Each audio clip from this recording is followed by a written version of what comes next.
Permasalahan kondisi Sungai Cimulu, Citanduy, dan Ciloseh di kota Tasikmalaya yang masih santer disuarakan oleh Yayasan Peradaban Demokrasi Indonesia atau PADI melalui coretan-coretan dalam spanduk di sekitar wilayah sungai di kawasan Simpang 5 kota Tasikmalaya masih terus berjalan. Dianggap slow responnya dari pihak pemerintahan Provinsi Jawa Barat, dalam hal ini Gubernur Jawa Barat, maka PADI menggelar audiens ke DPRD Kota Tasikmalaya pada hari Rabu tanggal 5 April tahun 2023. Audiens tersebut dipimpin langsung oleh Wakil Ketua DPRD Kota Tasikmalaya, Muslim Sos MSI, dan beberapa anggota DPRD Kota Tasikmalaya, serta perwakilan instansi-instansi terkait. Pasca audiens dilaksanakan, para peserta audiens langsung melaksanakan pengecekan ke lokasi sungai yang dipasang spanduk.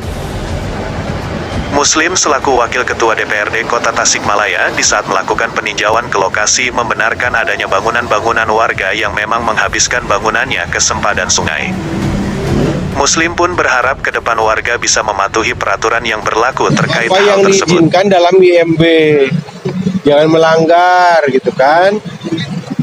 Kalau melanggar itu ada konsekuensi, apakah teguran, apakah misalnya harus pembongkaran.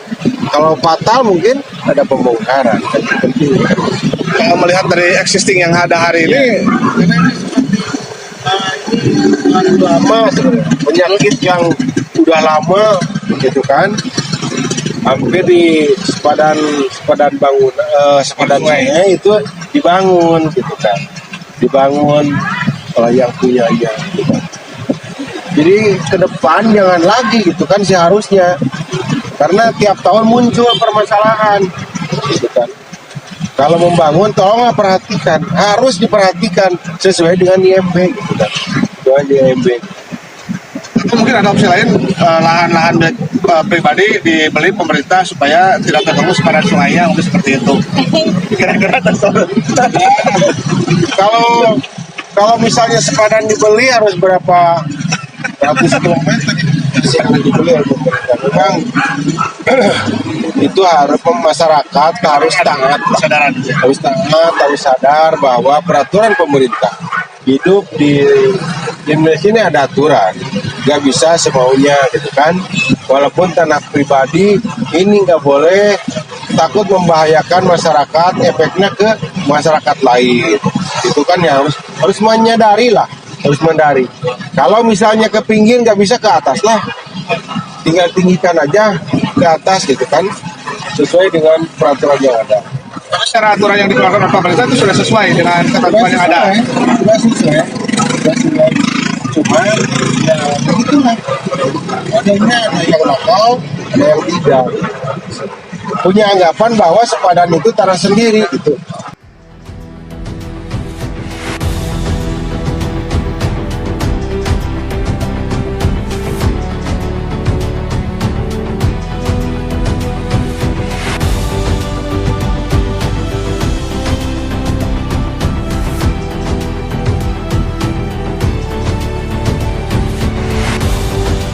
Di tempat berbeda, Iwan selaku Ketua PADI menyampaikan kesimpulan hasil dari audiens yang dilaksanakan.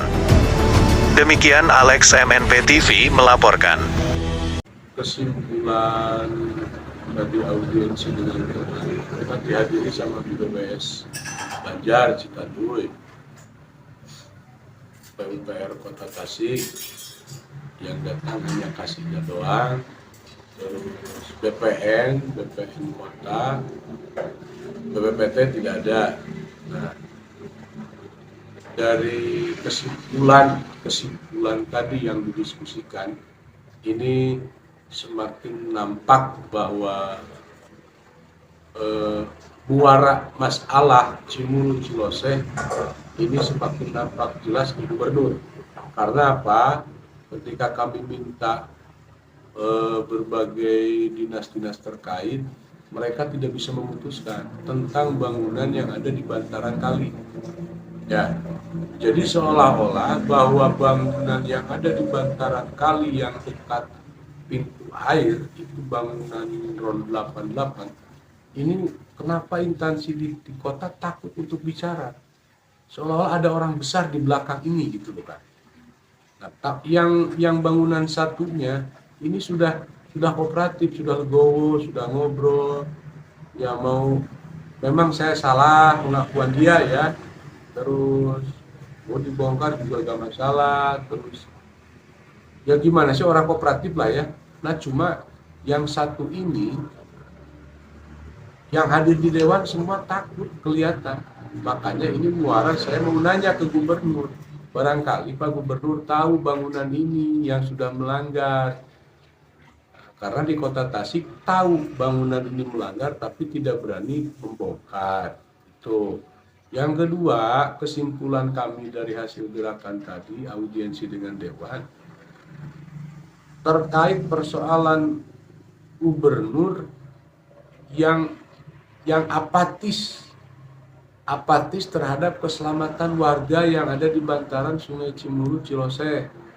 Ya, apatis sekali, seolah-olah tidak mau tahu lah. Mungkin versi gubernur mungkin kali ya, bahwa hanya beberapa orang sih yang ada di bantaran Kali Cimulu Ciloseh. Kalaupun banjir, kalaupun bencana, mungkin bagi gubernur itu dianggap sepele. Nah, tapi bagi kami sekali lagi ini urusan nyawa manusia, bukan urusan masalah sepele tidak sepele.